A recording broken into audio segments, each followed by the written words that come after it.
খাওয়া দাওয়া মিছা কথা, পান দিলাম বড়ই পাতা, এটাই হইল আসল কথা। উল মাটি চুল করলাম, খুঁড়ির মধ্যে থুইছিলাম, কোন বোদের বাচ্চা বোদে মেনি খায়ালাই দিছে। এটার অর্থাৎ কি জানেন? একজনের বাড়ি একটা আত্মীয় গেছে, আত্মীয় গেলে পরে এখন যাই কিছু ডাইল ভাত জুটুক হেডে খাবার দিছে, খাবার দিয়ে হাইরে খিলাই নিলে হারাই বলে কি খাবার দিলাম, খাওয়া দাওয়া মিছা কথা, এটাই হইলো আসল কথা। তখন খাওয়া দাওয়া করে হাইরা কইছে যে দাদি একটু পান দেন।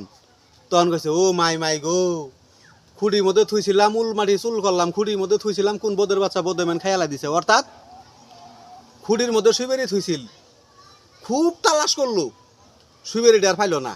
সেজন্যই উল মাটি চুল করলাম, খুঁড়ির মধ্যে থুইছিলাম, কোন বোদের বাচ্চা বোদে মেন খাইয়ালাই দিছে। খাওয়া দাওয়া মিছা কথা, পান দিলাম বড়ই পাতা, এটাই হয়েছে আসল কথা। ওই যে একটু পান দিছে, সুইবেরি পাইল, দুলাল্লা পাইল, হেজলা দিল, এটাই হলো আসল কথা।